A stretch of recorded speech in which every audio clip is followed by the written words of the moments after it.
கிருபையாய் என்னை நடத்தி செல்லும் தயவாய் என்னை காத்து கொள்ளும் அன்பாய் என்னை அணைக்கும் ஆத்மநேசரே. கிருபையாய் என்னை நடத்தி செல்லும் தயவாய் என்னை காத்து கொள்ளும் அன்பாய் என்னை அணைக்கும் ஆத்மநேசரே.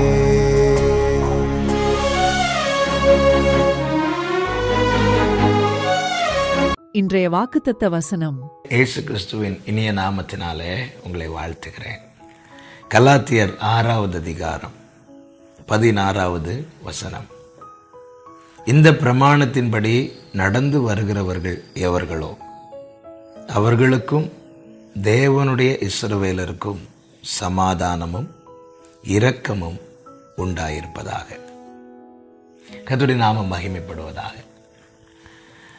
இந்த பிரமாணத்தின்படி நடந்து வருகிறவர்கள் எவர்களோ அவர்களுக்கு சமாதானமும் இரக்கமும் உண்டாயிருப்பதாக. கர்த்தர் நம்முடைய நடைகளை கவனிக்கிறார். நாம் எதின்படி நடக்கிறோமோ அதன் அடிப்படையில் தான் நம்முடைய வாழ்க்கை இருக்கும். நமக்கான வழிகளையும் அதிலே நடக்க வேண்டிய வெளிச்சத்தையும் காண்பிக்க தேவன் இந்த பிரமாணத்தை நம்முடைய கையிலே எழுதி கொடுத்திருக்கிறார்.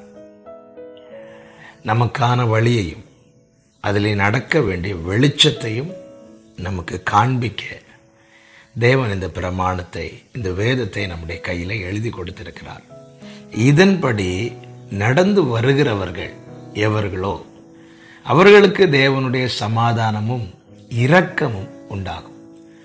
யோபு இப்படி சொல்லுகிறார் 31வது அதிகாரம் 4வது வசனத்திலே, என் வழிகளை பார்த்து என் நடைகளை எண்ணுகிறார். என் வழிகளை பார்த்து என் நடைகளை எண்ணுகிறார். சங்கீதக்காரனாகிய தாவீது இப்படி செபிக்கிறான் 17வது சங்கீதம் 5வது வசனத்திலே, என் காலடிகள் வழுவாதபடிக்கு என் நடைகளை உமது வழிகளில் ஸ்திரப்படுத்தும். அப்படி என்றால் ஒரு காரியம் தெளிவாய் தெரிகிறது. அன்பான சகோதரா சகோதரி, நம்முடைய நடைகளை தேவன் கவனிக்கிறார். சமாதானத்தை விரும்புகிறோம், தேவ இரக்கத்தை பெற்றுக்கொள்ள ஏங்குகிறோம். இந்த காலை வேளையிலே கர்த்தர் நமக்கு தருகிற வார்த்தை இதுதான். இந்த பிரமாணத்தின்படி நடக்கிறோமா? நம்முடைய நடைகள் இந்த பிரமாணத்தின்படி இருக்கிறதா என்பதை சிந்தித்து பார்ப்போம். இதன்படி நடக்கிறவர்களுக்கு தேவனுடைய சமாதானமும் இரக்கமும் கிடைக்கும். ஹல்லேலூயா. 37வது சங்கீதம் 31வது வசனத்தில் இப்படி சொல்லப்பட்டிருக்கிறது, தேவன் அருளிய வேதம் அவன் இருதயத்தில் இருக்கிறது. தேவன் அருளிய வேதம் அவன் இருதயத்தில் இருக்கிறது. அவன் நடைகளில் ஒன்றும் பிசகுவதில்லை. அவன் தேவன் அருளிய வேதம் அவன் இருதயத்தில் இருக்கிறது. தேவன் அருளிய வேதம் யாருடைய இருதயத்தில் இருக்கிறதோ அவர்களுடைய நடைகளில் ஒன்று கூட பிசகாதான், ஒன்று கூட தவறாது. அவன் பிரமாணத்தின்படி நடக்க வேண்டுமானால் நம்முடைய இருதயம் தேவனுடைய வசனத்தினால நிரம்பப்பட்டிருக்க வேண்டும்.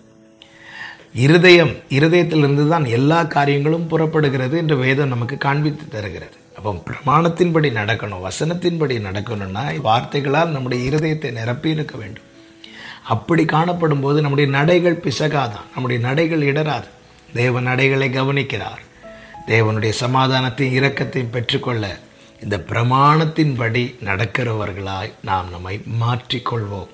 நம்முடைய விருப்பத்தின்படி, நம்முடைய இஷ்டத்தின்படி அல்ல. கர்த்தருடைய விருப்பம், கர்த்தருடைய சித்தம், அதுதான் எழுதி கொடுக்கப்பட்டிருக்கிறது.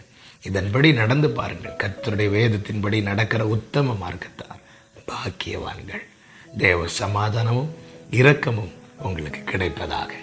கிருபை இரக்கம் நிறைந்த நல்ல தகப்பனே, நன்றியோடுமை துதிக்கிறோம். ஆண்டவரே, நீர் எங்களுக்கு எழுதி தந்த உம்முடைய நல்ல வார்த்தைகள் அடங்கிய இந்த பரிசுத்த வேதாகமத்துக்காய் ஸ்தோத்திரம். இதன்படி நடக்க, இதன்படி நடந்து வர எங்களுக்கு கிருபை செய்யும். ஆண்டவரே, நடைகளில் ஒன்று பிசகாதிருக்க உம்முடைய வார்த்தை, உம்முடைய வேதம் எங்கள் இருதயத்தில் இருக்கத்தக்கதாய் இவைகளால் எங்கள் இருதயத்தை நிரப்ப எங்களுக்கு உதவி செய்யும். இரட்சகர் இயேசு கிறிஸ்துவின் நாமத்தில் பிதாவே, ஆமென்.